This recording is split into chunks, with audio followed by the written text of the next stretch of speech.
Hello friends, स्वागत है आप सभी का। मैं हूं अंकित भारद्वाज एंड आज हम बात करेंगे हिस्टेरिसिस मोटर के बारे में। तो दोस्तों, अगर आपने हिस्टेरिसिस लूप और बीएच कर्व के बारे में अभी तक नहीं सुना है तो मैं ये रिकमेंड करूंगा कि आप पहले मेरी वो BH curve and hysteresis loop वाली वीडियो जाके देख लें, उसके बाद ये मोटर पढ़ें। और अगर आपको थोड़ी बहुत भी नॉलेज है बीएच कर्व के बारे में तो आप ये कंटिन्यू कर सकते हैं, आपको समझ आ जाएगा, कोई दिक्कत नहीं है। और दोस्तों, अगर आप मेरे चैनल को देख रहे हैं पहली बार तो आप सब्सक्राइब कर लीजिए ताकि बने रहें आप आगे आने वाली वीडियोस से। तो चलिए शुरू करते हैं। तो दोस्तों, हिस्टेरिसिस मोटर काफ़ी स्मॉल साइज मोटर्स होती हैं क्योंकि इनमें जो रोटेटिंग फील्ड या टॉर्क हमें मिलता है वो बहुत ज़्यादा इंटेंसिटी का नहीं होता है, इसलिए स्मॉल साइज एप्लीकेशंस में ही इसे यूज किया जा सकता है। इसमें जो रोटर होता है, रोटर पे कोई कंडक्टर्स नहीं होते हैं, ना ही स्लॉट्स होते हैं। काफ़ी स्मूथ रोटर इसका बनाया जाता है, जैसा कि मैंने यहाँ पे दिखा रखा है। हिस्टेरिसिस मोटर के रोटर में अंदर की तरफ एक नॉन मैग्नेटिक मटेरियल होता है जो कि एल्यूमिनियम का हो सकता है फॉर एग्जांपल, और उसके ऊपर लगाई जाती है एक smooth special magnetic hysteresis ring.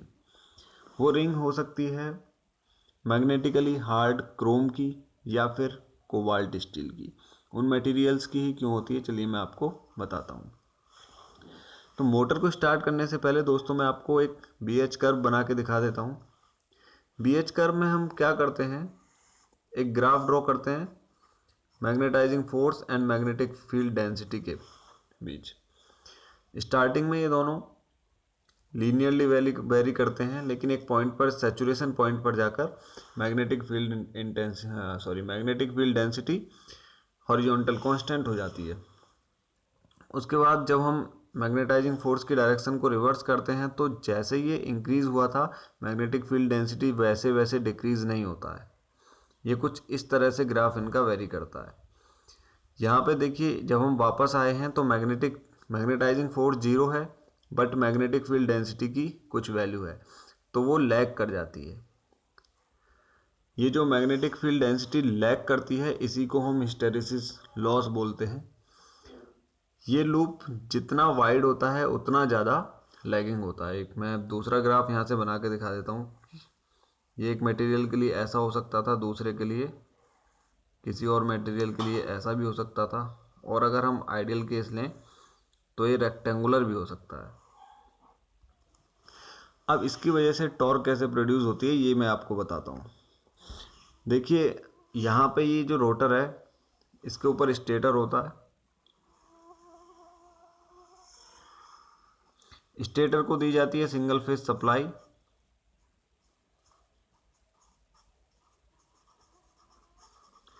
उसकी वजह से रोटेटिंग मैग्नेटिक फील्ड प्रोड्यूस होता है। वो नॉर्मल सिंगल फेज सप्लाई नहीं होती है जैसे हम बाकी सिंगल फेज मोटर्स में रोटेटिंग फील्ड प्रोड्यूस करते हैं। Capacitor start motor field windings को स्प्लिट करके स्प्लिट फेस में कर सकते हैं या कैपेसिटर स्टार्ट मोटर में कर सकते हैं। नॉर्मली हम हिस्टेरिसिस मोटर में कैपेसिटर स्टार्ट मेथड का यूज़ करते हैं। वहाँ से जो स्टेटर का जो मैग्नेटिक फील्ड होता है रोटेटिंग होता है, फाई एस से हम इसे डिनोट कर सकते हैं। मान लीजिए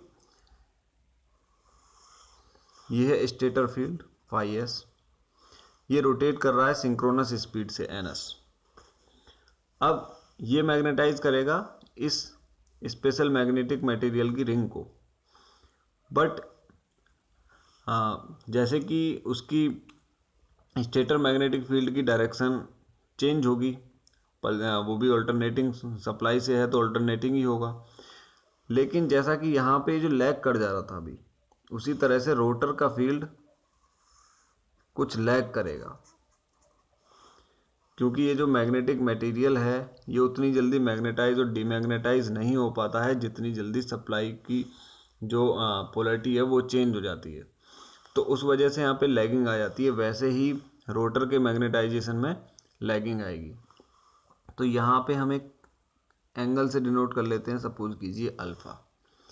तो ये हो गई स्टेटर फील्ड मैग्नेटाइजेशन, ये हो गया रोटर फील्ड मैग्नेटाइजेशन। अब इसकी वजह से जो टॉर्क होती है वो प्रोड्यूस होगी। टॉर्क होगी किसके प्रोपोर्शनल होगी, phi s phi r sine alpha. अब जैसे कि यहाँ पे साइन अल्फा है, ये अल्फा है इन रोटर मैग्नेटिक फील्ड और स्टेटर मैग्नेटिक फील्ड के बीच में एंगल। टॉर्क मैक्सिमम कब होगी? जब ये अल्फा मैक्सिमम होगा। अल्फा मैक्सिमम कब होगा? जब दोनों के बीच में लैगिंग ज़्यादा से ज़्यादा होगी। और वो लैगिंग ज़्यादा से ज़्यादा कब होती है? जब ये लूप वाइड होता है। जितना वाइड होगा उतनी लैगिंग होगी। तो वाइड कौन से मटेरियल का होता है? वो हम मटेरियल हम यूज़ करते हैं मैग्नेटिकली हार्ड क्रोम या कोबाल्ट स्टील। और भी जो मैग्नेटिक मटेरियल्स होंगे जिनमें ये लूप जो होता है हिस्टैरिसीस लूप वो वाइड होगा, वो हम यूज़ कर सकते हैं। तो दोस्तों अब बात आती है कि इसकी एप्लीकेशंस क्या होती हैं। यहाँ से तो ये रोटेट हो जाएगी।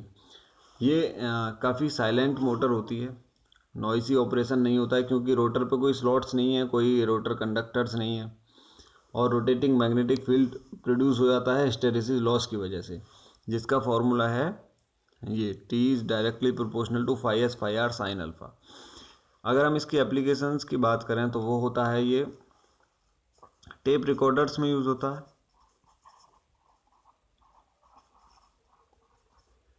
इलेक्ट्रिक क्लॉक्स में भी यूज़ होती है, जैसे टाइमर्स में ये बहुत यूज़ होती है हिस्टैरिसीस मोटर। तो दोस्तों हिस्टैरिसीस मोटर के बारे में बस इतना ही है। बाकी बहुत ज़्यादा डिटेल में अगर आपको पढ़ना है तो आप कमेंट्स में मेंशन कर सकते हैं, मैं फर्दर इस पर एक वीडियो बना सकता हूँ। बाकी ज़्यादा किसी एग्ज़ाम में इससे पूछा नहीं जाता है, सिर्फ यही पूछा जाएगा कि ये जो स्पेशल रिंग हाँ रोटर के ऊपर होती है वो किस मटेरियल की बनी होती है, अंदर नॉन मैग्नेटिक मटेरियल किस चीज़ का होता है, रोटेटिंग मैग्नेटिक फील्ड कैसे प्रोड्यूस होता है, BH कर्व के बारे में पूछ लिया जाएगा। तो इन सब चीज़ों के बारे में बता चुका हूँ। अगर अगर आप चाहते हैं किसी और टॉपिक पे वीडियो बनवाना तो आप प्लीज़ कमेंट्स में मेंशन करें, मैं ज़रूर उसको कंसीडर करूँगा। और आपका जो सपोर्ट मुझे मिल रहा है वो दोस्तों इनक्रेडिबल है। तो प्लीज़ मुझे ऐसे ही सब्सक्राइब करके सपोर्ट करते रहिए, और अगर आपको वीडियो अच्छी लग रही हैं तो प्लीज़ अपने दोस्तों के साथ शेयर करें। Thank you.